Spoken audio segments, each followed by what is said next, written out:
બિપિનભાઈ શ્રોફ વિશે એમના મિત્રોએ, એમના સાથે કામ કરનારા કલીગો, એમના જુનિયર્સ અને એમની સાથે કામ કરનારા કાર્યકરોએ ઘણા બધા એમના પ્રતિભાવ આપ્યા.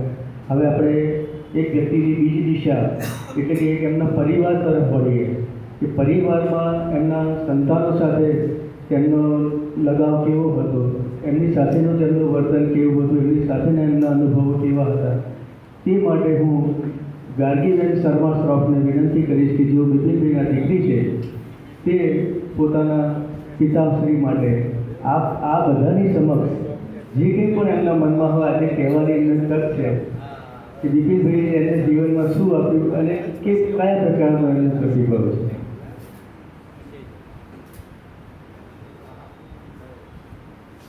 હું અહીંયા સુરત સત્યશોધક સભા તરફથી પપ્પાજીને જે બહુમાન કરવામાં આવે છે એના માટે હું લોકોનો ખૂબ ખૂબ આભાર માનું છું. વલી સાહેબ, સુષ્મા મેમ, આપને ઘણા સમયથી ઓળખું છું પણ રૂબરૂ આજે મળ્યા છે. પિયુષભાઈ, થેન્ક યુ સો મચ. જેવું હમણાં મેં સાંભળ્યું કે આપણે સાંભળીએ કે બિપિનભાઈએ શું આપ્યું છે. સો સૌથી પહેલાં હું વાત કરું કે ધ બિગેસ્ટ થિંગ, એમણે મને એમના જીન્સ આપ્યા છે.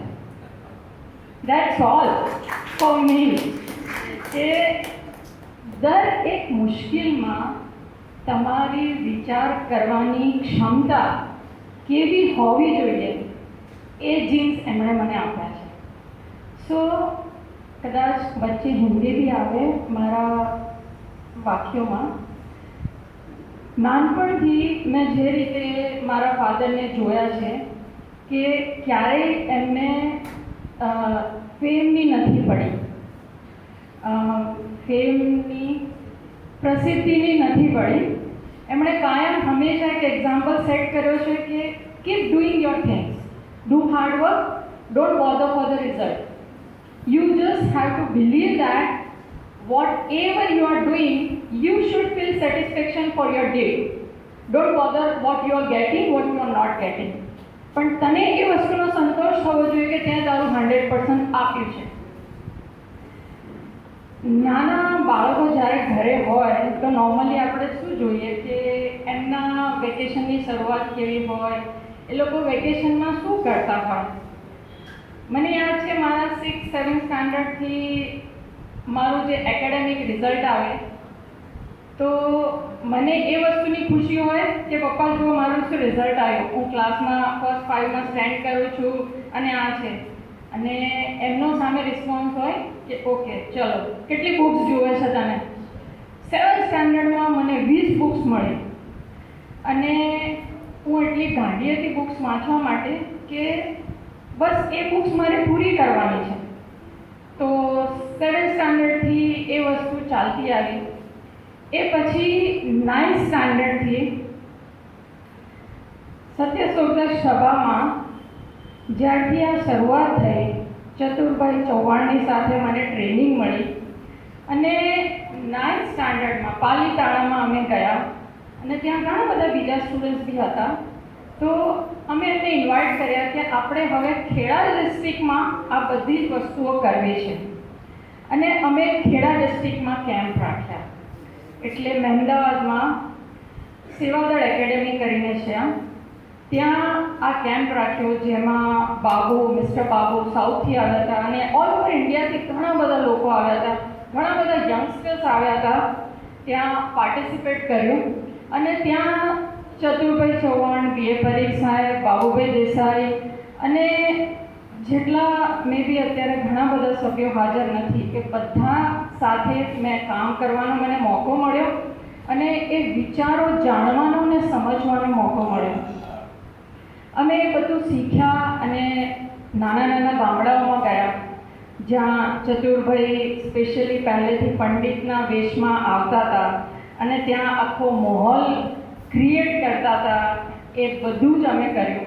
એ પછી સ્કૂલના બાળકો સાથે કેવી રીતે શ્રીફળમાંથી તમે અગ્નિ પ્રજ્વલિત કરી શકો, ઘણી બધી નાના નાના નાના પ્રેક્ટિકલ્સ અમે કર્યા, જે હું ઘણી અર્લી એજે સાયન્સ શીખી શકી અને એ રીતનો એપ્રોચ ક્રિએટ કરી શકી.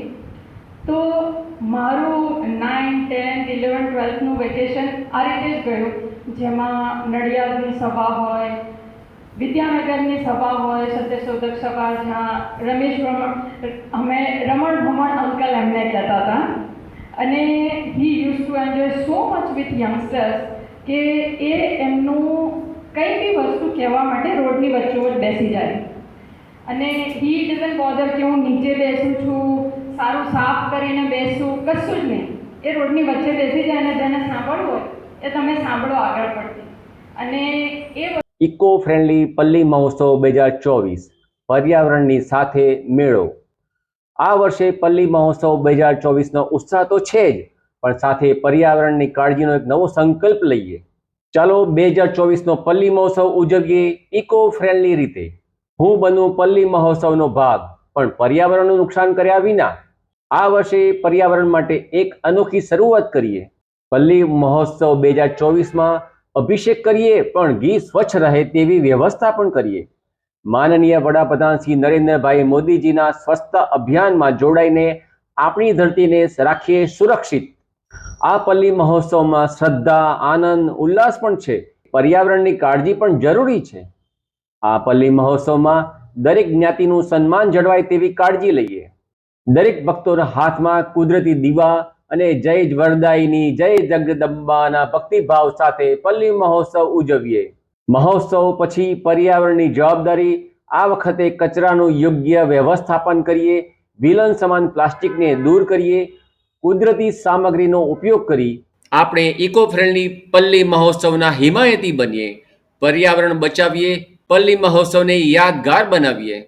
જય વરદાયિની જય જગદંબા, જય વરદાયિની જય જગદંબા, જય વરદાયિની જય જગદંબા, જય વરદાયી માતા. વસ્તુ એમની એટ્રેક્ટ કરે.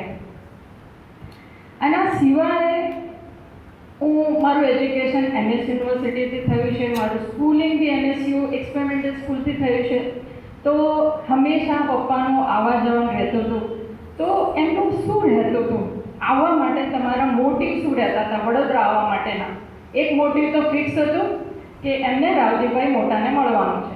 તો મારે જો મળવું હોય તો મારે એવી રીતની મારી સ્કેડ્યુલ ફિક્સ કરવું પડે કે હું સ્ટેશનથી પપ્પાની રિક્ષામાં રાવજીભાઈ મોટાજીના ઘર સુધી જવું.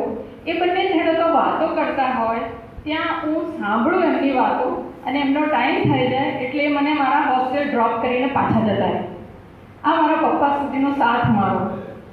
સો ઘણી બધી આવી વસ્તુઓ મેં એક્સપિરિયન્સ કરી છે. અને જે તમે કહો કે જેટલા બી એમના લાઈફના જે આદર્શો રહ્યા છે, MS રોય છે, મોટાજી છે, રાવજીભાઈ મોટા, એ બધાને કોઈને કોઈ જગ્યાએ હું અત્યારે જોઉં છું કે હી રિલેટ્સ ટુ દેટ. એક નાનો સરખો એક્ઝામ્પલ આપું કે રાવજીભાઈ મોટાને જ્યારે હું મળી ત્યારે હી મસ્ટ બી અરાઉન્ડ 1991ના હશે. અને એમનું લખવાની તો કોઈ શક્તિ એમને રહી નથી, હાથ ધ્રુજતા હતા, ઘણા એજડ હતા, બટ એ બહુ શાર્પ હતા. એમના એ બહુ શાર્પ વ્યક્તા હતા. એટલે એમણે કીધું, બિપિન, હું જે બોલું એ રેકોર્ડ કરવાનું ચાલુ કરો, ભલે હું લખી નથી શકતો. તો એમણે લોકો ધીરે ધીરે એમણે સેટ કર્યા કે જે એમનું પોતાનું જે થિંકિંગ છે એ રેકોર્ડ થઈ શકે, એ આગળની જનરેશન માટે એ મૂકી શકાય. તો અત્યારે પપ્પાજીને લાસ્ટ એમને આધાર કાર્ડ બનાવવાનું આવ્યું. ગવર્મેન્ટે કીધું આધાર કાર્ડ કમ્પલસરી છે, બેંકમાં કમ્પલસરી, દરેક જગ્યાએ કમ્પલસરી છે. સાહેબ આધાર કાર્ડ બનાવવા માટે ગયા, 5 વખત ગયા. શા માટે? કારણ કે ફિંગરપ્રિન્ટ બધી જ ખતમ થઈ ચૂકી છે. ફિંગરપ્રિન્ટ જતી રહી છે. 5 વખત એમને ધક્કા ખાધા, મુશ્કેલથી એમનું આધાર કાર્ડ બન્યું. એ પછી એમના આંગળાની જે હાલત થઈ છે ટાઈપિંગ કરીને.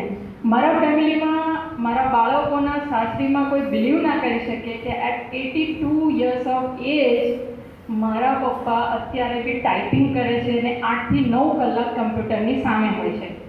તો એક ટાઈમ આવ્યો કે મારા અને મારા બ્રધર વચ્ચે ડિસ્કશન થયું કે now he is not able to type further. શું કરવું જોઈએ? બ્રધર કે તમે થોડા ઓછા કલાકો ટાઈપ કરો. તો હી સેઝ એટલું બધું હજુ તો આપવાનું છે મારે, અને પછી હું અડધું રહી જશે તો હું વધારે આપી નહીં શકું તો. એટલે બ્રધર એવી અરેન્જમેન્ટ કરી કે ફાઇન, તમે બોલો અને તમારું ટાઈપ થશે. તો એ ફેસિલિટી અમને ત્યાં પૂરી કરી કે એ બોલતા હતા ને એની મેથડ ટાઈપ થાય, એમના વિચારો સાથે એ મેચ થાય. આ સિવાય લાઈફમાં ઘણા બધા એવા નાનપણમાં બી એવા ઇન્સિડન્ટ્સ થયા કે જ્યાં પપ્પા એવું બિલીવ કરતા હતા બાળપણથી જ, નાનપણથી જ, કે કોઈ બી વસ્તુ માટે સ્ટોપ નથી કરવાનું કોઈને. કારણ કે જ્યારે તમે એને સ્ટોપ કરો છો ને ત્યારે એની ઈગરનેસ વધી જાય છે એ વસ્તુને જાણવાની, અને એ વસ્તુને એક્સપિરિયન્સ કર્યા વગર જો કોઈ બી વ્યક્તિ એક્સેપ્ટ કરવાનું ચાલુ કરશે તો એ ગાડી વધારે આગળ નહીં જઈ શકે. એટલા માટે ભલે ધાર્મિક કામે જતા હોય, કોઈ બી કામે જતા હોય, એમને એ અનુભવ કરવા દો, એની સાથે તમે તમારો અનુભવ કરવા દો, અને let the person realise which is the best experience and what he needs to believe and where he needs to go.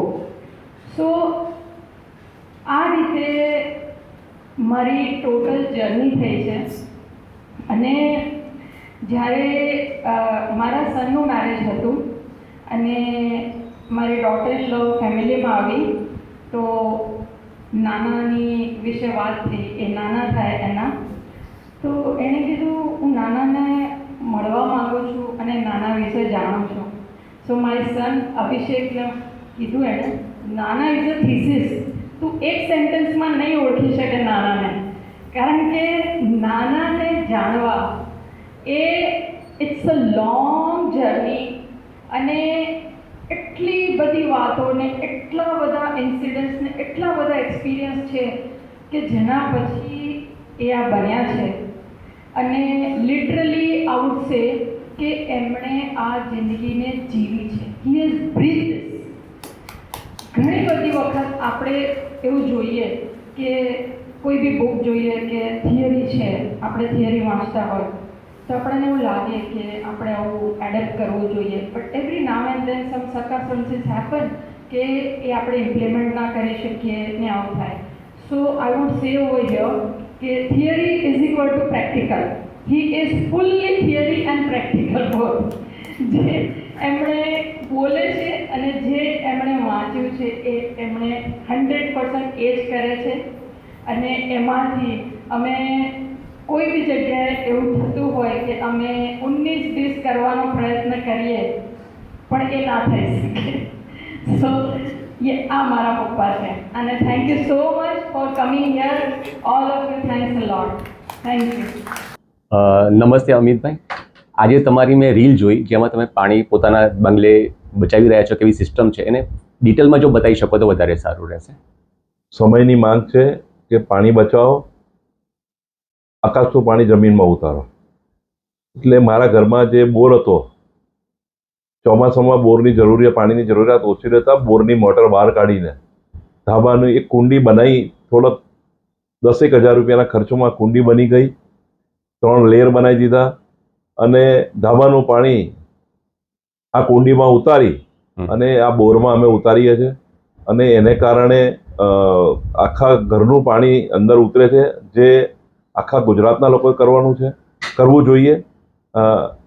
મેં મારા એલિઝબેથ વિધાનસભામાં મારા બજેટમાંથી ખંભાતી કૂવા, એટલે 30 ફૂટ ઊંડા અને 15 ફૂટ પહોળા ખંભાતી કૂવા પણ 10 બનાવ્યા છે. 4 ખાનગી કંપનીઓની મદદથી બનાવ્યા છે. આમાં લાખો લીટર પાણી જે જગ્યાએ પાણી ભરાય ત્યાંની નજીકની સરકારી જગ્યામાં અથવા કોર્પોરેશનની લેન્ડમાં આવા ખંભાતી કૂવા બનાવ્યા છે. અને એ ખંભાતી કૂવામાં પણ ખૂબ મોટી સંખ્યામાં પાણી ઉતરે છે, જે સમયની જરૂરિયાત પ્રમાણે માંગે છે. સાહેબ તમારે ત્યાં જે તમે વિડીયો તો બહુ નાનકડો આપ્યો છે, અમારે ડિટેલમાં વિડીયો લેવો છે જે આખી તમે આવજો મારા ઘરે હા, તો અને તમે તમને હું ખંભાતી કુવાના પર લિસ્ટ આપી દઈશ, તમે જોઈ આવજો. બહુ ચાલો. બહુ થેન્ક યુ મેમ. અહીં ઉપસ્થિત જેટલા લોકો છે દરેકના હૃદયમાં બિપિનભાઈ શ્રોફ વિરાજમાન છે અને દરેકે દરેક આ પ્રસંગે તેમના વિશે કંઈક ને કંઈક કહેવા માટે ચોક્કસ ઈચ્છે છે. અમે પણ ઈચ્છીએ છીએ કે દરેકે દરેક વ્યક્તિ એવું કરે કે એમના હૃદયની વાત એમના સુધી પહોંચાડે, પણ ક્યાંક આપણી સમયની મર્યાદા છે, ક્યાંક આપણી પાસે આજે એટલો સમય નથી, પણ હું તમારા સૌ વતી એમને તમારી લાગણી એમના સુધી પહોંચાડું છું. છેલ્લે એક વ્યક્તિને હું આમાં ચોક્કસ લઈશ, પ્રોફેસર બલદેવ આહજા, કે જેઓ વિદ્યાનગરથી આવે છે, રાજ્યશાસ્ત્રના પ્રોફેસર છે, તેમને હું આમાં છેલ્લે લઈશ અને બાકીના બધા વતી હું આપ સૌની શુભેચ્છાઓ તેમને આપું છું. અને ત્યારબાદ આપણે થોડો કાર્યક્રમ ઝડપથી પતાવીશું, કારણ કે આપણી પાસે જમવા માટેનો સમય ઓછો છે. મને ખ્યાલ છે કે આપ સૌ એના માટે પણ તૈયાર જ છો, પણ થોડોક સમય આપણે બીજું સાચવી લઈએ અને આ સત્ર પછી પૂરું કરી અને તરત આપણે જમવા માટે જઈશું. પ્રોફેસર સરને વિનંતી કે તેમનું આગમન થાય. પરમ શ્રી આપણા સૌના આદરણીય અને સભ્ય એવા બિપિનભાઈ શ્રોફની આજે સુવર્ણચંદ્રક, રમણ ભમણ સુવર્ણચંદ્રક એનાયત થઈ રહ્યો છે. તેવા પ્રસંગે અત્યારે ઉપસ્થિત રહેલા સૌ સન્માનીય સાથીઓ અને માનનીય મિત્રો, વિશેષમાં આમ તો લગભગ 2 મહિનાથી અમારે મળવાનું પ્રયોજન હતું જ, પણ કોઈ કારણોસર વિદેશથી આવ્યા પછી એમની તબિયતના કારણે રૂબરૂ તો ન મળી શકાયું. પણ આજનો જે ઉપક્રમ રહ્યો કે એમનું જે સન્માન, વિશિષ્ટ સન્માન થતું હોય અને સુવર્ણ લીધા સિવાય સન્માન સ્વીકારવાની મહેચ્છા ધરાવનાર આપણા સૌના સન્માનીય એવા બિપિનભાઈ શ્રોફ સાહેબ, આમ તો છેલ્લા 4.5 દાયકાથી સત્યશોધક સભા અને વિચાર ભરવાના સાથે પણ કેટલીક રીતે સુરેશભાઈ પરીખ વલ્લભ વિદ્યાનગર સાથે પણ વૈચારિક રીતે તાલમેલ ધરાવતા એવા આપણા સૌના બિપિનભાઈ શ્રોફ સાહેબને આજે આપણે એક મળી રહ્યા છે. ત્યારે એમના પુસ્તકો દ્વારા તો આપણે પ્રભાવિત થયા છીએ, પણ એમને રૂબરૂ મારા વિભાગમાં, અનુસ્નાતક રાજ્યશાસ્ત્ર વિભાગમાં એમને આજથી લગભગ 13 વર્ષ પહેલાં મેં વિભાગમાં આમંત્રિત કરેલા અને વિચાર વારસાને વિદ્યાર્થીઓ સુધી કેમ પ્રસરે અને લોકો આ રેસ્ટોરન્ટ પ્રવૃત્તિ સાથે સંકળાય એવા શુભ આશયથી મેં મારા વિભાગમાં એમને આમંત્રિત કરેલા. એવા જ મારા 2 વિદ્યાર્થીઓને, એક પીએચડી અને એમફિલના વિદ્યાર્થીઓને એમને ખૂબ જ ધગશથી એમને મદદ કરેલી એવા એક દિનશા પટેલનું રાજકીય નેતૃત્વ હોય કે આપણા ઘણા બધા વિદ્યાર્થીઓ ત્યાં ગયા છે અને એમને રૂબરૂ મળી એમના વિચારોથી પ્રભાવિત થઈ. એમના થીસીસમાં પણ બિપિનભાઈ એ મૂળ પોલિટિકલ સાયન્સના પ્રોફેસર અને હું પણ પોલિટિકલ સાયન્સ સાથે પ્રોફેસર જોડાયો હોય અને બિપિનભાઈ સાથે મળવાનું થાય, પણ આવા સંજોગોમાં આપણે જે વિચારીએ છીએ તે રીતે કે આવા વ્યક્તિનું જે સન્માન થાય અને એમને આજે 82 વર્ષની ઉંમરે પણ એ લોકો અશક્ત હોવા છતાં પણ સશક્ત બની અને આવું એક સન્માન સ્વીકારે એ આપણા સૌના માટે સરાહનીય હોય છે. આમ તો 4.5 દાયકા પછી લગભગ 1997 પછી આવા સન્માનપત્ર એટલે સુવર્ણચંદ્રક, રમણ ભમણ એવોર્ડ મળતો હોય એના 25મા ક્રમે એ રાય. પણ આપણે એમને એટલા માટે વિચારીએ છીએ કે એમના લગભગ 3 પુસ્તકો મેં ખરેખર જોઈ લીધા છે, વાંચી લીધા છે. એમાં પ્રથમ પુસ્તક મને જે વધારે વિચાર પ્રેરક કર્યું, આમ તો ભાવાનું વાત છે, બાબા સાહેબ આંબેડકરનો વારસો, મૂળ લેખક લોર્ડ ભીખુ પારેખ છે. એમની પણ ઘણી બધી મહત્ત્વની અને ટકોર બાબતો છે, પણ વિશેષ હું આ સમયને અનુકૂળતાના કારણે નથી કરી શકતો. એવું જ એમનું બીજું ભાવાનું આ પુસ્તક છે, ગાંધીજી ઓસામા બિન લાદેન વચ્ચે શું સંવાદ શક્ય છે. એવા આ પુસ્તકમાં આપણે સૌની પાસે હશે એ પણ આપણે જોઈ શકીશું.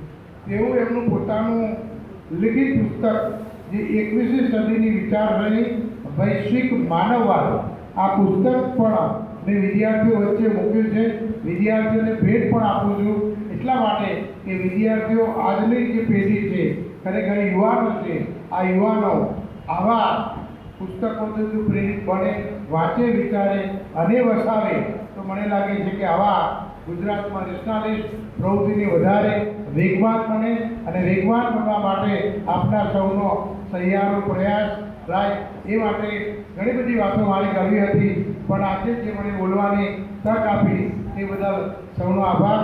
સલામ. Thank you બલદેવભાઈ. કાર્યક્રમને અનુલક્ષીને રિટાયર્ડ આઈપીએસ સવાણી સાહેબનો એક મેસેજ આજના કાર્યક્રમની સફળતા માટે અને શુભેચ્છાઓને આપતો મળ્યો છે તે બદલ સવાણી સાહેબને પણ અત્યારે અહીં ખૂબ ખૂબ આભાર. આપ સૌની સમક્ષ ફરીથી આ કાર્યક્રમને તેના અંતિમ ચરણો તરફ લઈ જઈએ છીએ. સત્યશોધક સભાના તત્કાલીન પૂર્વ પ્રમુખ શ્રી સિદ્ધાર્થભાઈ દહેગામીને વિનંતી કરીશ કે તેઓ સન્માનપત્રનું વાંચન કરે. શ્રી સિદ્ધાર્થભાઈ.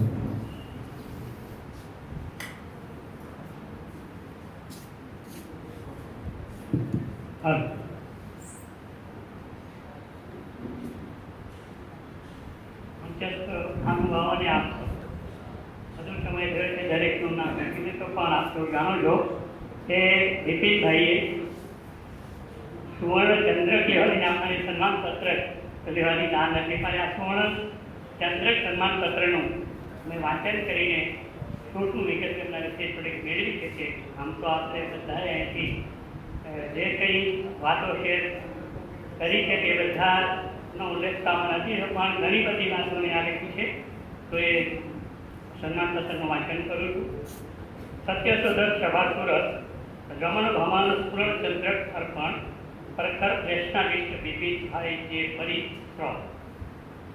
આપ શ્રી આજે અમારી વચ્ચે નેશનાલિઝમના જ્યોતિધરની જેમ બિરાજમાન છો.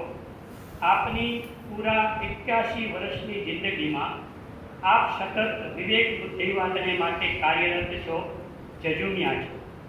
આપે એને LLB કર્યા બાદ ધંધાકીય પ્રવૃત્તિઓ કરી મૂળમાં આપ સમાજમાં પ્રવર્તતા વહી અંધશ્રદ્ધા, પાખંડ, શોષણ જેવા તત્વોથી સતત પરેશાન રહ્યા છો. આથી જ્યારે આપણે કોઈ પણ વક્તવ્ય આપવાનું હોય કે પ્રવૃત્તિ કરવાની હોય ત્યારે તે આપોઆપ આ દુષ્ટ વિરોધી દિશા પકડે છે અને માનવવાદ તરફ આગળ વધે છે. આમ આપ એક અજંપા ભર્યા માનવ છો. સ્વાભાવિક છે કે આપના વિચારો વિશાળ જન સમુદાય સુધી પહોંચાડવાને પ્રયત્નશીલ બનો. આથી આપે 30 વર્ષ સુધી એકલા હાથે વૈશ્વિક માનવવાદ માસિકનું દુકાન સંભાળી. મહેમદાવાદમાં રહીને આપ રેશનાલિઝમ અને માનવવાદના પ્રચાર પ્રસાર માટે અનેક સમવિચારધારીઓને મળતા રહ્યા. વડોદરાના પ્રોફેસર રાવજી પટેલ આપ જેવા અનેક રેશનાલિસ્ટો અને માનવવાદીઓના માર્ગદર્શક હતા. એમની રચનાઓનો સંગ્રહ કરી આપે collected work of professor Ravji Patel પુસ્તક બહાર પાડી એમની વિશેષ અંજલિ આપી હતી. એ જ પ્રમાણે આપણે M.A. રોય સ્થાપિત રેડિકલ હ્યુમેનિસ્ટ માસિક આપ નિયમિત લેખક છો. માહિતી સંચારની ખૂબ અસરકારક નવી ટેકનોલોજી ઇન્ટરનેટના પ્રભાવને આપે પારખી લીધેલો છે. આટલી મોટી ઉંમરે આપે જાણે ડાર્વિનના સિદ્ધાંત અનુસાર અનુકૂલન કરવાનું રાખ્યું છે. આથી જ આપે આપનો બ્લોગ બનાવી તેના પર રેશનાલિઝમ અને માનવવાદની મીમાંસા કરતા સેંકડો લેખો લખ્યા છે અને હજી લખતા રહેશો એ આશા હસ્તાને નથી. એ જ પ્રમાણે યુટ્યુબ, ફેસબુક અને વોટ્સએપ જેવા સોશિયલ મીડિયામાં પણ આપની હાજરી સતત વર્તાય છે. આપ એક આશાવાદી છો, તેથી આપ મક્કમપણે માનો છો કે આ 21મી સદી તો વૈશ્વિક માનવવાદની જ બનશે. એ આશાવાદને વ્યક્ત કરતું આપનું પુસ્તક 21મી સદીની વિચારસરણી વૈશ્વિક માનવવાદ પણ પ્રસિદ્ધ થયું છે. આપના રેશનાલિઝમ અને માનવવાદના વિચારોથી ગુજરાત, મુંબઈમાં અનેક વ્યક્તિઓ પ્રભાવિત થઈ છે. આથી જ આપને 3 વાર ગુજરાત મુંબઈ રેશનાલિસ્ટ એસોસિએશનના પ્રમુખ તરીકે પસંદ કરવામાં આવ્યા હતા. આપની રાહબરી હેઠળ આ એસોસિએશને ખાસું કાઠું કાઢ્યું છે. શૈક્ષણિક પ્રવૃત્તિમાં પણ આપ રસ ધરાવો છો. આથી મહેમદાવાદની આર્ટ્સ એન્ડ કોમર્સ કોલેજના સ્થાપક અધ્યક્ષ તરીકે આપે 10 વર્ષ સુધી સેવા આપી હતી. આમ આપ રેશનલિઝમ અને માનવવાદના મશાલથી છો. આપના જીવન પવનમાંથી અમારા જેવા ઘણાને પ્રેરણા મળે છે.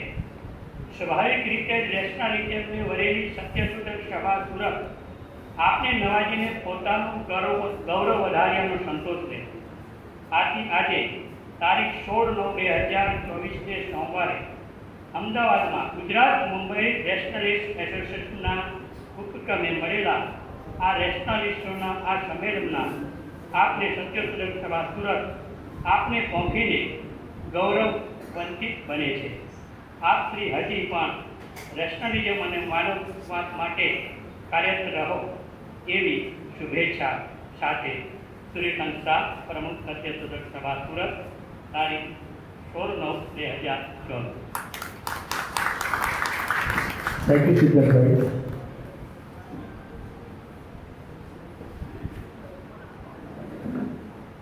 હવે શ્રી વિપિનભાઈ સ્ટાફને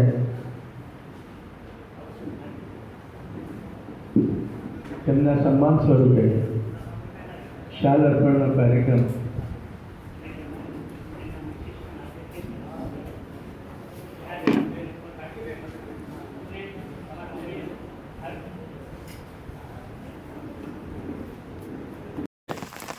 આજે મારા ઓપરેશન પછી આ મારા સ્ટાફે ઋષિવનના 11,000 વૃક્ષો મને સાજો કરવા માટેનું જે બાધા રાખી હતી 11 દિવસમાં, તો 7મા દિવસે વૃક્ષનારાયણે મને સાજો કરી દીધો અને 11,000મું ઝાડ અમારી આ ટીમ દ્વારા વવાવી રહ્યું છે.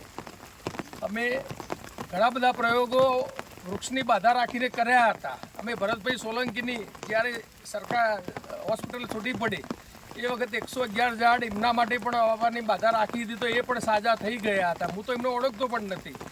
તમે પણ તમારા સંબંધીઓના માટે આ વૃક્ષની બાધા રાખી અને સાજા કરો એવી આ માધ્યમથી આપ સૌને વિનંતી કરું છું. મઘાનો વરસાદ પડી રહ્યો છે, લોકો હજારો ઝાડ વાવી રહ્યા છે. આપ રહી ન જાઓ, આવા મઘાના વરસાદમાં એક ઝાડ વાવો એવી આપ સૌને અપીલ કરું છું. Green global brigade, thank you, આભાર. ચલો વૃક્ષ દેવ કી જય.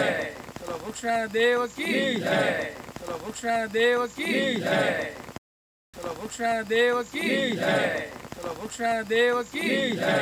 ચલો વૃક્ષ દેવ કી જય. ચલો વૃક્ષ દેવ કી જય. ચલો વૃક્ષ દેવ કી જય. ચલો વૃક્ષ દેવ કી જય. ચલો વૃક્ષ દેવ કી જય. ચલો વૃક્ષ દેવ કી જય. ચલો વૃક્ષ દેવ કી જય.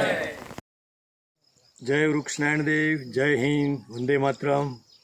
જણાવતા આનંદ થાય છે કે આપણા ગ્રીન ગ્લોબલ બ્રિગેડના સંસ્થાપક અને green ambassador doctor Jitubhai Tirupati, જે થોડાક બીમાર પડ્યા હતા અને સર્જરીની જરૂર હતી, તેમનું સફળતાપૂર્વક ઓપરેશન થઈ ગયું છે અને અત્યારે એમની ખૂબ સારી તંદુરસ્તી છે. તો આજે અમે અહીંયા પાટણના નોરતા ખાતે 108 વૃક્ષો વાવી અને એમની તંદુરસ્તી અને દીર્ઘાયુ માટે ભગવાનને પ્રાર્થના કરવાના છીએ. હું પણ એક પીપળો વાવવાનો છું. તો આપ સૌ ગ્રીન ગ્લોબલ બ્રિગેડના તમામ ગ્રીન કમાન્ડોને વિનંતી આહવાન છે કે આવો આપણે સૌ જીતુભાઈના તંદુરસ્તી માટે અને દીર્ઘાયુ માટે એક વૃક્ષ વાવી અને ઉછેરીએ અને આ ધરતી માતાના સંરક્ષણ અને સંવર્ધન માટે આપણું યોગદાન આપીએ અને આપણા ગ્રીન ગ્લોબલ બ્રિગેડના સંસ્થાપક જીતુભાઈ જલ્દીથી સાજા થઈ જાય અને પ્રભુ એમને દીર્ઘાયુ આપે એ માટે પ્રાર્થના કરીએ. જય વૃક્ષનારાયણ દેવ.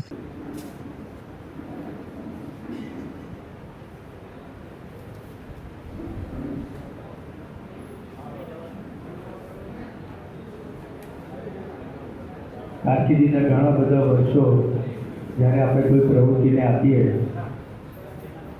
અને એક સમય એવો આવે છે જ્યારે આપણી કરેલી દરેક કારકિર્દી, દરેકે દરેક કામ, દરેકે દરેક આપણી પ્રવૃત્તિ એ ધીરે ધીરે એક સ્વરૂપ ધારણ કરે છે. અને આજે એવો દિવસ છે કે તેમના આ દરેક કાર્યનું એક વિશિષ્ટ સ્વરૂપ થઈ ગયું છે અને આ સ્વરૂપ આજે તેમને ગુજરાત નેશનલિઝમને લગતો સૌથી શ્રેષ્ઠ એવોર્ડ રમણ ભમણ સુવર્ણચંદ્રક અને તેનું સન્માનપત્ર આપી તેમની પ્રવૃત્તિને બિરદાવી છે. સૌ નેશનલિસ્ટ મિત્રોની લાગણી સુરત સત્યશોધક સભાની સાથે સાથે શ્રી બિપિનભાઈ શ્રોફને પહોંચે તેવી આશા.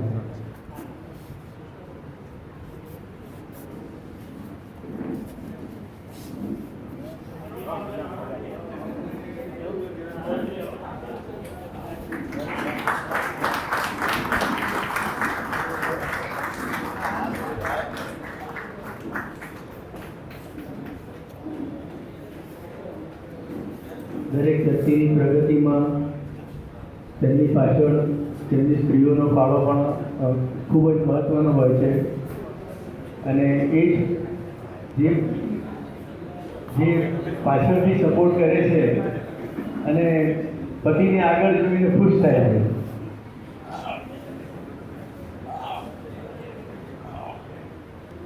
બંને દ્વારા શ્રી બિપિનભાઈ શ્રોફને શાલ અર્પણ કરીને તેમની સમગ્ર જીવનની કારકિર્દીને બિરદાવીએ છીએ.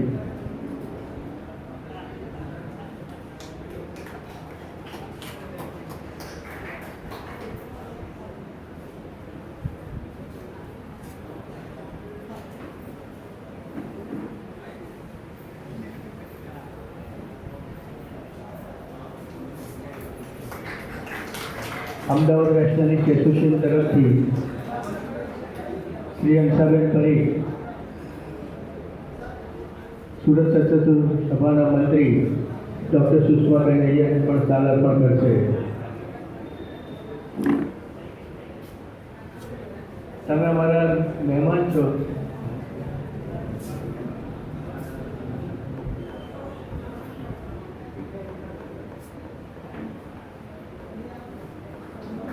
આ સરસ પ્રસંગે આપ સૌની શુભેચ્છાઓ શ્રી બિપિનભાઈ શ્રોફને અને તેમના પરિવારને, તેમના પરિવારે પણ જે ભોગ આપ્યો છે તેમની પ્રગતિમાં, તેમની પ્રવૃત્તિમાં સાથ આપ્યો. અન્ય મિત્રો, સમય ઘણો થયો છે અને મને લાંબુ બોલવામાં થોડું મુશ્કેલી છે કે I care about you and particularly about your stomach,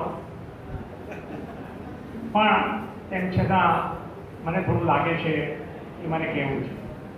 હું એક ખાસ વિનંતી મારે જાણવા માગું છે કે પ્રોફેસર હેમંત શાહી છે કે ગયા? Okay, thank you.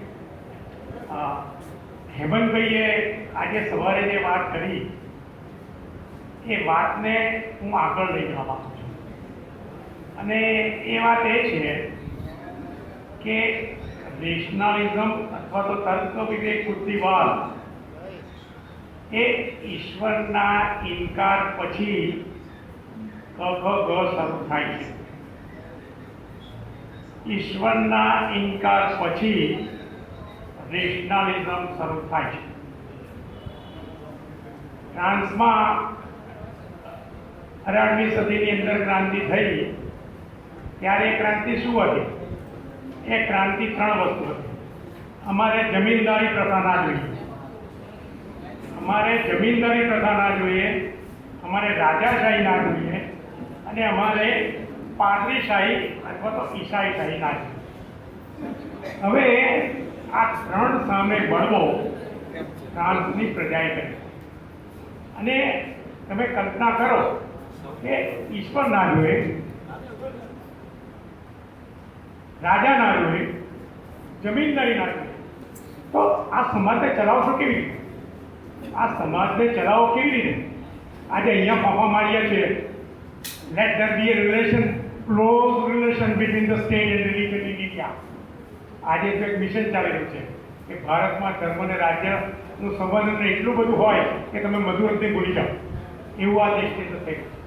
તો એ ફ્રાન્સની ક્રાંતિમાં 2 માણસો અગત્યના હતા, એક વોલ્ટેર અને બીજો રૂસો. એ લોકોએ શાંતિ માટે આખું આ પ્રજાને બહાર કાઢવા માટે એક એન્સાઇક્લોપીડિક મૂવમેન્ટ છે. એ જમાનામાં વોલ્ટેરના દર અઠવાડિયાના 28,000 ગ્રાહકો ફ્રાન્સની અંદર હતા કે જેમાં કહ્યું કે કયા કારણોસર રાજા જરૂર નથી, કયા કારણોસર પાદરી જરૂર નથી, કયા કારણોસર જમીનદાર જરૂર નથી. અને એ લોકોએ ગ્રીક ફિલોસોફર પ્રોટોકોરસને યાદ કર્યો. એના 2 વાક્યોને યાદ કર્યા. વોલ્ટેરે કહ્યું, the main is a measure of everything. માણસ છે ને એ દરેક વસ્તુનો માપદંડ છે. What is good for human being is only good. કુટુંબ માટે નહીં, જ્ઞાતિ માટે નહીં, ધર્મ માટે નહીં, રાજ્ય માટે નહીં, આખા સાહેબ રાષ્ટ્ર માટે પણ છે. હવે આ જો હકીકત હોય તો કોના માટે? તો એને બીજી વાત કરી. પ્રોટોકોરસે બીજી વાત, the main is the maker of his own destiny. માણસ પોતે પોતાના ભાગ્યનો વિધાતા. એનું ભાગ્ય કોઈ નક્કી કરેલું નથી. એનું જે ભાગ્ય છે એ ધર્મે નક્કી કરેલું નથી, કુટુંબે નક્કી કરેલું નથી, સમાજની વ્યવસ્થાએ નક્કી કરેલું. ત્યાર પછી આવ્યો માર્ક્સ. એણે એમ કહ્યું કે social structure is the result of class interest. આ સમાજની અંદર નૈતિકતા છે, આ સમાજની અંદર સ્ત્રી પુરુષના સંબંધો છે, આ સમાજમાં કુટુંબ છે, આ સમાજની અંદર જે કોઈ વ્યવસ્થા છે એ વ્યવસ્થા હિતોની વ્યવસ્થા છે, આર્થિક હિતોની વ્યવસ્થા, ન્યાયતંત્રથી માંડીને રાજ્ય વ્યવસ્થાથી માંડીને બધું છે. તો આની સામે બધાએ યાદ કર્યો પ્રોટોકોરસને કે અમારે એવો સમાજ જોઈએ છે કે જે માનવ કેન્દ્રિત હોય. એનું સેન્ટર છે, સેન્ટર ઓફ ગ્રેવિટી, ગુરુત્વાકર્ષણનું મધ્યબિંદુ એ માનવ હોવો જોઈએ. હવે આ માનવ હોવો જોઈએ એટલે શું? ભાઈએ બહુ સરસ વાત કરી, બંધારણની વી ધ પીપલ ઓફ ઇન્ડિયા. આ પીપલ કોણ છે? ભારતની અંદર 5,000 વર્ષથી હેમંતભાઈ કોઈ માણસ કેન્દ્રિત વ્યવસ્થા ઊભી કરવામાં આવી છે ખરી? જો એ માણસ કેન્દ્રિત વ્યવસ્થા ના હોય તો અમે ઈશ્વરના ઇનકાર પછી રેશનાલિટી જે છે એ રેશનાલિટી એ માનવની જિજ્ઞાસા, અર્થ ટુ એક્ઝિસ્ટ છે, જીવવા માટેની જિજ્ઞાસા ને ટકાવી રાખનાર અને આગળ લઈ જનાર જો કોઈ પરિબળ હોય તો એ પરિબળ રેશનાલિટી, એ પરિબળ વિવેક શક્તિ છે. અને આગળ એ પણ શોધાયું ડાર્વિનની મદદથી કે આ જે અર્થ ટુ એક્ઝિસ્ટ છે, બાયોલોજીકલ અર્થ ટુ એક્ઝિસ્ટ છે, જીવવા માટેની જે જિજ્ઞાસા છે એ જિજ્ઞાસા ફક્ત કાળા માથાના માનવીની નથી.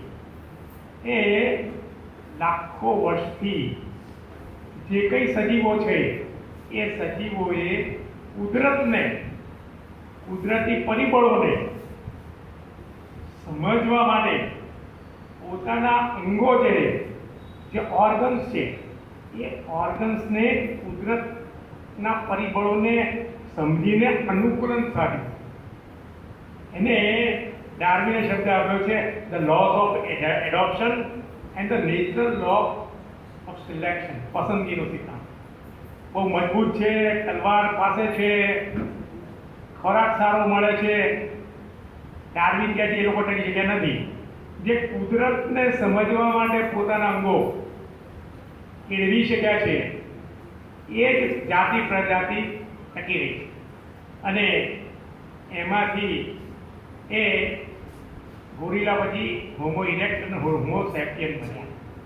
અને આમાંથી એક હોમો સેપિયન એવો નીકળ્યો કે જેણે જોયું કે આફ્રિકાના સવાના જંગલોની અંદર જ્યારે તોફાન થાય છે, ઝાડ અથડાય છે, ડાળીઓ અથડાય છે, ત્યારે ફળ નીચે પડે છે. તો એને ક્લિક થયું કે હું ઉપર ચડ્યા વગર, ઝાડ ઉપર ફળ ખાવા માટે ચડ્યા વગર પેલી તૂટેલી ડાળીની મદદથી હું જો નીચે ઊભો રહીને ફળ તોડું તો મારે ઉપર જવાની જરૂર ના પડે. અને કાયમ માટે હું જીવવાનું ઉપર આધારિત જીવનમાં 3 લાખ વર્ષ થાય. ત્યારે આ વખતે રૂપાલની પલ્લીમાં હાર્દિક પટેલે પણ હાજરી આપી અને માતાને ઘી ચડાવી પોતાની બાધા પૂરી કરી. તો વરદાની માતાનું વર્ષો જૂનો એક સારું પ્રાચીન રીત રિવાજ મુજબ જ્યારે હું જેલમાં હતો ઉદયપુર હતો તો ગામના આગેવાનોએ બાધા રાખી હતી, બાધા પૂરી કરવા માટે આવ્યો છું. અને જે પ્રમાણે માતા વરદાની માતા ઉપર લોકોની આસ્થા છે, બહુ મહત્વની આસ્થા હોય છે. અને માને પ્રાર્થના કરું છું કે હંમેશા આ રૂપાલ ગામની અંદર સુખાકારી રહે, હંમેશા ગામના લોકો સુખી રહે. ત્યારે આ વખતે રૂપાલની પલ્લીમાં હાર્દિક પટેલે પણ હાજરી આપી અને માતાને ઘી ચડાવી પોતાની બાધા પૂરી કરી. તો વરદાની માતાનું વર્ષો જૂનો એક સારું પ્રાચીન રીત રિવાજ મુજબ જ્યારે હું જેલમાં હતો ઉદયપુર હતો તો ગામના આગેવાનોએ બાધા રાખી હતી, બાધા પૂરી કરવા માટે આવ્યો છું.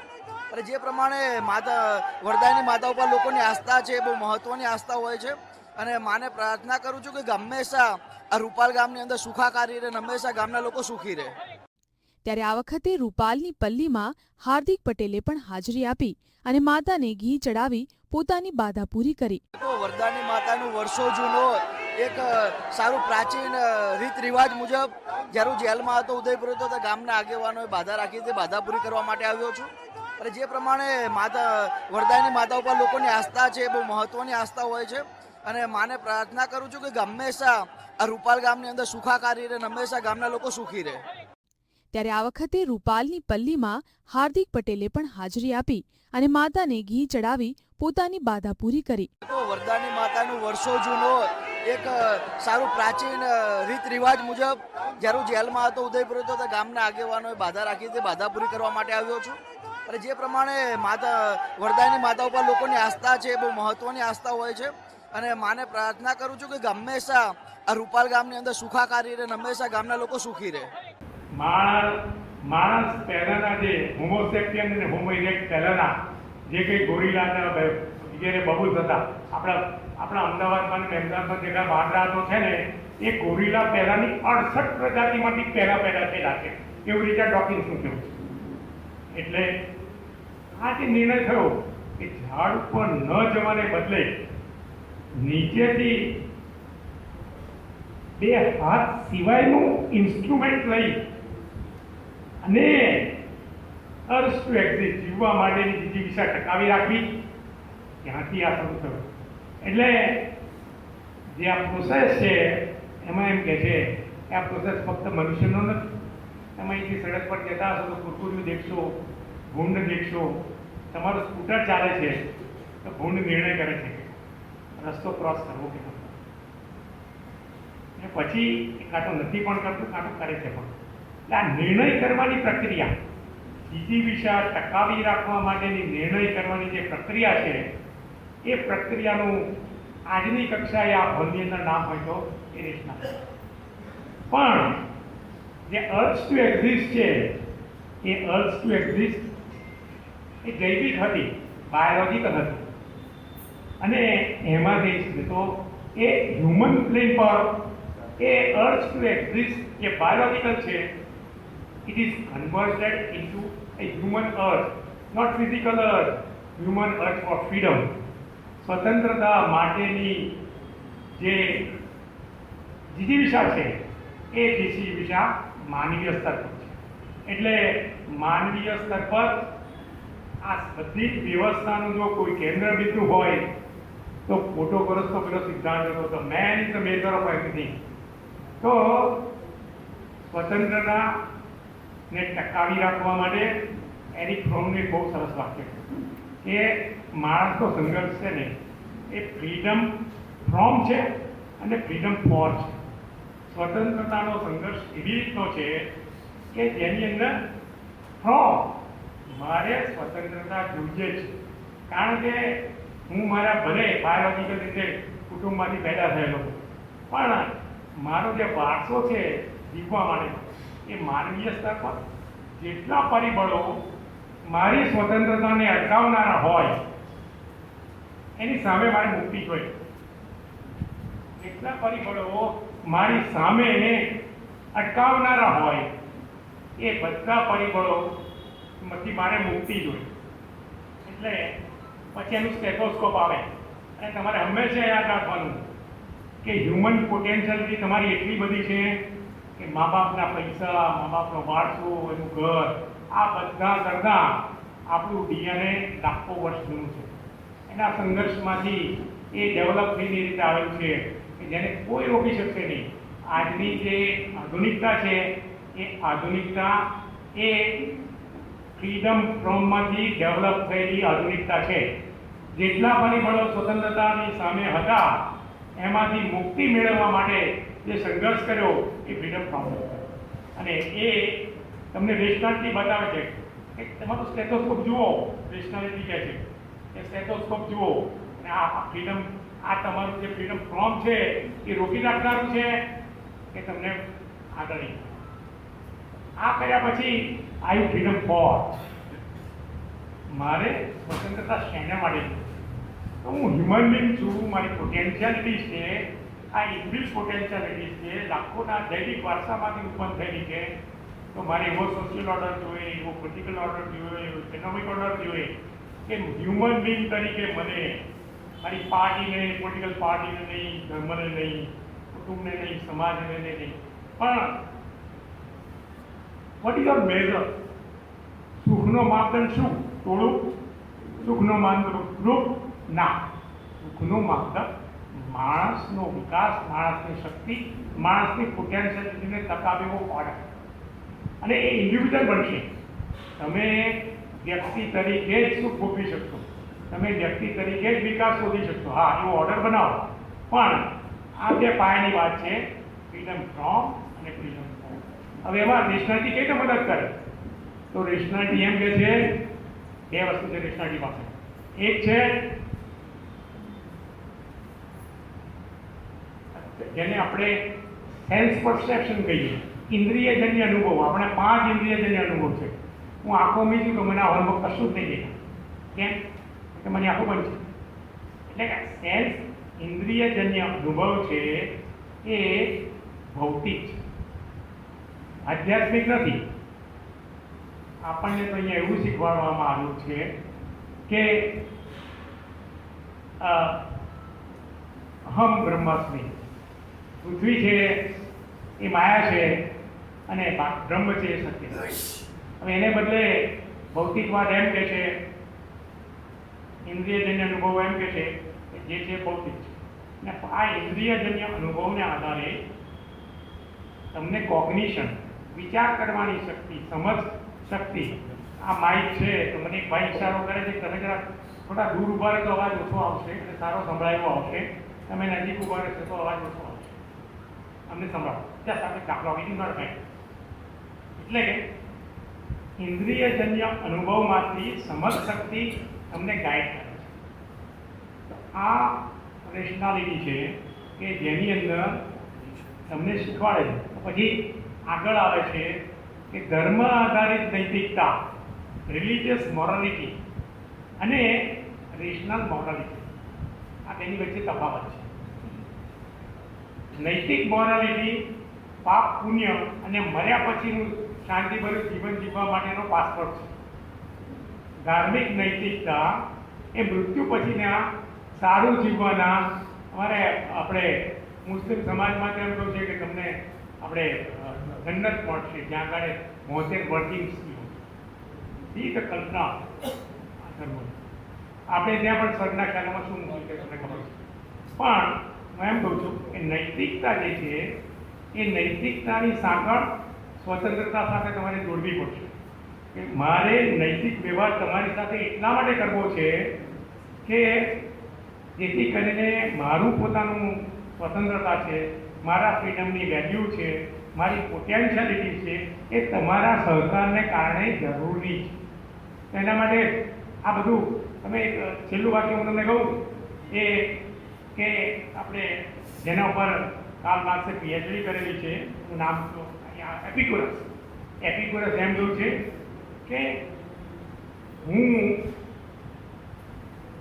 ઈશ્વરને સારું લગાડવા માટે, two please the God I don't help you. હું મારા બીજા માણસને મદદ એટલા માટે કરું છું કે મને આનંદ થાય, હું સુખી થઉં. I want to help others not to please God but to please myself. આ આખો સેક્યુલર મોરાલિટીનો ખ્યાલ છે. તો ભારતની અંદર આજને તબક્કે જે હ્યુમેનિઝમ છે એ હ્યુમેનિઝમ માનવવાદની અંદર આ વસ્તુઓની જરૂર છે. આપણે ખાસ પ્રયત્ન કરવો પડશે કે તમારે 100, 200, 500, 1000 માણસોની જે એનર્જી છે, જે શક્તિ છે, જે સમજ છે, એને કઈ દિશામાં લઈ જવી છે. તો તમારે આપણે ભારતની અંદર મોટામાં મોટી અત્યારે ચેલેન્જીસ એ છે કે જે હિન્દુ રાષ્ટ્ર બનાવવાનો ઓર્ડર, બંધારણને બાજુ પર મૂકી દેવાનો ઓર્ડર, આ બધી જાતનો જે એક સોશિયલ ઓર્ડર માટેનો જે મેડનેસ ઊભો થયો છે, એમાંથી ભારતીય નાગરિકોને બહાર કાઢવાની બહુ મોટી આપણી ફરજ છે. અને આ માટે હું એમ કહું છું, મેં મારા કુટુંબને પણ કહ્યું છે કે my business is truth seeking and લાઈ હન્ટિંગ. મારો ધંધો જીવનમાં જો કોઈ હોય તો એ છે સત્યની શોધ અને જૂઠાણાનો પર્દાફાશ. હવે આ બે વસ્તુની અંદર જે કંઈ એના લોજિકમાં ન આવતું હોય એનો કુદરતી રીતે વિરોધ થાય. આપ સૌએ મને શાંતિથી સાંભળ્યું અને સુરત સત્યશોધક સભાએ મારી ઈચ્છા માન્ય રાખી. સુષ્માબેન સાથે તો મેં અમેરિકામાં ફોન પર કહ્યું હતું, સુષ્માબેન લખીને તમને આપું છું કે આ રીતે થશે, પેલું મને વરગાડશું નહીં કરાવું, કારણ કે ના ચોક્કસ વિવિધ મિત્રો હોય. અને સત્યશોધક સભાએ પોતાનો વર્ષો જૂનો શિરસ્તો મારા માટે એ કરીને આ રીતે પણ મને નવાજો પ્રશસ્તિ પત્ર આપ્યું. અને આપ સૌએ અમને બહુ શાંતિથી સહન કરીને સાંભળ્યા કાઢ્યા. થેન્ક યુ વિપુલભાઈ. જય વરદાની માતા. હું રાધેશ્યામ રૂપાલ પલ્લી.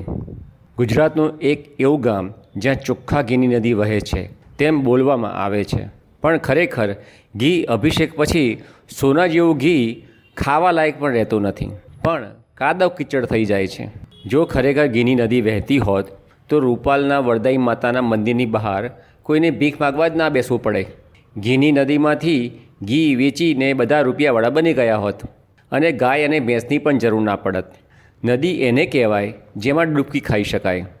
જેમ ગંગા, કાવેરી, ગોદાવરી, યમુના, નર્મદા, કૃષ્ણ, બ્રહ્મપુત્રા, સરસ્વતી નદી ભારતની મુખ્ય નદીઓ છે. આમ ઘીના ટ્રેલર ખાલી કરવાથી નદીઓ બની શકતી હોત તો પાણીના ટેન્કરો ખાલી કરી દરેક ગામમાં એક નદી બનાવી દઈએ તો પણ પાણીનો પ્રશ્ન સોલ્વ થઈ જાત.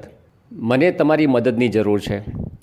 મારો હેતુ પલ્લી પર ઘી અભિષેકનો વિરોધ કરવાનો નથી, પણ અભિષેક થયા પછી ઘીનો કાદવ કીચડ થાય છે તેને બચાવવાનો છે. પર્યાવરણ, સામાજિક પછાત સમાજનું સ્વમાન અને ઘી બચાવવાનો છે. પલ્લીનું ઘી રોટલી પર ચોપડવા જેવું શુદ્ધ રહે તો સોનામાં સુગંધ પડે. જે ભક્તો રૂપાલ ગામમાં ઘી અભિષેક કરવા આવે છે તેમને કહેવા માગું છું કે મારો પ્લાન એ રૂપાલ ગામના ચોકમાં તાવડી પ્રોજેક્ટ એટલે કે 20 ફૂટ વ્યાસ 6 ઇંચ ઢાળવાળો આરસીસી તાવડી અને બાથરૂમની જેમ અંડરગ્રાઉન્ડ પાઇપલાઇન નેટવર્ક બનાવી શકીએ તો 50 કરોડ રૂપિયાના દાનમાં આવેલા શુદ્ધ ઘીને પરંપરાગત પલ્લીમાં ઘી અભિષેક પછી પણ બચાવી શકાય. ઘી માતાજીનો પ્રસાદ છે. ઘી થાળીમાં શોભે, જમીન ઉપર શ્રદ્ધાળુના પગ, બૂટ, ચંપલ નીચે નહીં. પ્રસૂતા બહેનોને, કેન્સરના દર્દીઓને, કુપોષિત બાળકોને વૃદ્ધાશ્રમમાં, આંગણવાડીમાં ઘણા દિવસો સુધી પ્રસાદીના ઘીનો શીરો બનાવીને ખવડાવી શકાય. મારો પ્લાન બી, ધારો કે રૂપાલના સ્વયંસેવકો આગેવાનો મારો આ પ્લાન તાવડી પ્રોજેક્ટ ના બનાવવાની મંજૂરી આપે તો કહેવા માગું છું, જે ભક્તો રૂપાલ ગામ આવી રહ્યા છે, જે શ્રદ્ધાળુ રૂપાલ ગામમાં માતા વરદાયિનીની બાધા રાખીને ઘી અભિષેક માટે આપવા આવે છે, તેમણે કહેવું છે કે ઘી અભિષેક કરવા આપો, પણ સાથે ભાવ રાખો કે ઘી અભિષેક થયા પછી ઘી કોઈની રોટલી પર ચોપડવા જેવું શુદ્ધ રહી શકે. જો ગામમાં તાવડી પ્રોજેક્ટ 2024ની પલ્લી પહેલાં બની ના શકે તો તમારી માનતાનું 2 ચમચી જેટલું ઘી અભિષેક માટે રૂપાલ લાવશો. બાકીનું ઘી તમારા ગામમાં કોઈ ગરીબને આપશો, પણ કાદવ કીચડ કરવા રૂપાલના પલ્લી મંડળને ના આપશો. માતા વરદાયિની રાજી થશે, આશીર્વાદ પણ આપશે, અભિષેક પણ થાય અને ગરીબને પોષણ પણ મળે, ગરીબના આશીર્વાદ પણ મળે. મિત્રો, મારે આ 10 લાખ લોકો સુધી મેસેજ પહોંચાડવો છે. સોશિયલ મીડિયાનો જમાનો છે. મારો મેસેજ તમને સારો લાગે, મારા વિચાર તમને સારા લાગે તો તમારા ફેસબુક વોટ્સએપમાં ફોરવર્ડ કરશો. મારો ફોન નંબર 7016159450 અમદાવાદ. નમસ્તે. જય જય વરદાઈ માતા.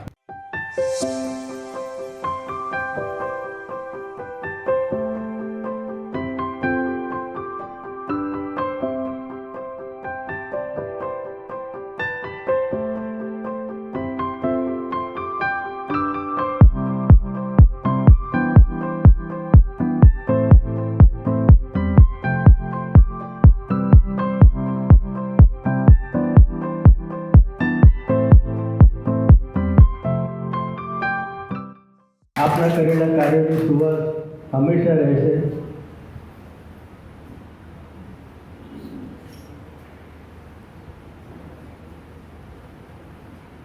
તો તમને કદાચ નવાઈ લાગશે કે આ રેસલસ માણસના ડીએનએની વાત કરું છું.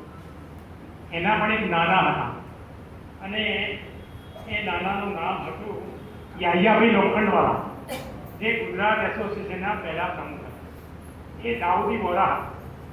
દાઉદી બોરાના ધર્મગુરુ સામે જબરજસ્ત રીતે ભયંકર બળવો કોઈ કર્યો હોય તો યાહિયાભાઈ લોખંડવાળાએ કર્યો. એટલું જ નહીં, એની કિંમત શું ચૂકવી છે આ કુટુંબે કે યાહિયાભાઈ લોખંડવાળા જ્યારે ગુજરી ગયા ત્યારે કબરની અંદર એમનું ડેડ બોડી એ સૈદાના દાઉદીવરાના ધર્મગુરુની સૂચનાથી ગોધરાના દાઉદીવરા સમાજે રસ્તા પર ફેંકી દેવામાં એનું આ છે. Thank you.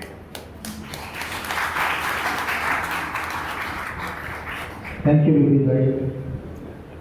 Kiran Nanavati, Natubhai Patel Bhingara, Suresh Parikh, doctor Paritosh Shah, Piyush Jadugar, Lankesh Chakravarti, Sunil Gupta, Prakash Banker, Balvantbhai, Piyush Solanki, Vinod Chauhan વગેરે આ એસોસિએશનમાં છે અને એમને અનેક પ્રવૃત્તિ કરી છે. એમાં પલ્લી પરિવર્તન અભિયાન, શામળાજીમાં આદિવાસી બહેનો ઉપર થતા અત્યાચારો અટકાવવા, પુત્ર કામેથી યજ્ઞનો વિરોધ, ચમત્કારોથી ચેતનો કાર્યક્રમ અને કાળી ચૌદસના કાર્યક્રમોમાં સતત એ લોકો કાર્યરત રહ્યા છે. અને એમાં વિલફેડ કોસ્ટા, મનીષી જાની, કિરણ ત્રિવેદી, નીરવ પટેલ, પ્રવીણ ગઢવી, ડીકે રાઠોડ, ચંદુ મહેરિયા વગેરે અમને ખૂબ ખૂબ માર્ગદર્શન આપે છે. એ બદલ અમે એમનો આભાર માનીએ છીએ. કેટલાક મિત્રો જતા રહે છે વડીલો, એટલા માટે થઈને એમનો આભાર માનીએ છીએ. અને આપણું જમવાનું ચાલુ છે, ફક્ત 1 મિનિટમાં આપણે કાર્યક્રમ પૂરો કરીશું.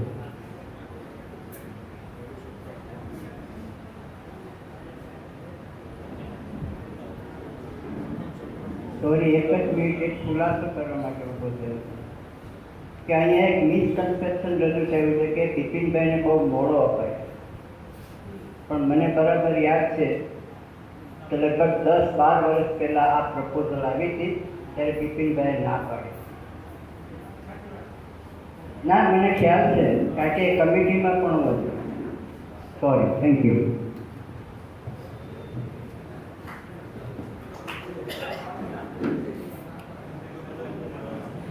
આભાર વિધિમાં આજના કાર્યક્રમમાં સૌથી પહેલાં તો આપણે બિપિનભાઈ શ્રોફનો આભાર માનવો પડે.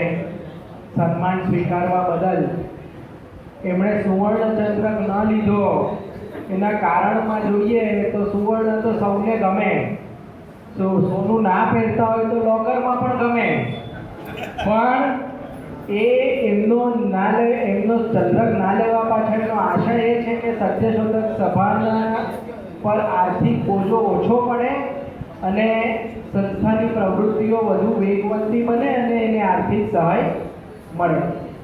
ડૉક્ટર સુજાત વલીનો આપણે ખૂબ ખૂબ આભાર માનીએ. ગુજરાત મુંબઈ રેશનાલિસ્ટ એસોસિએશનમાં સત્યશોધક સભાના કાર્યક્રમને સ્થાન આપવા બદલ અને સમગ્ર કાર્યક્રમનો ખર્ચ ઉપાડવા બદલ.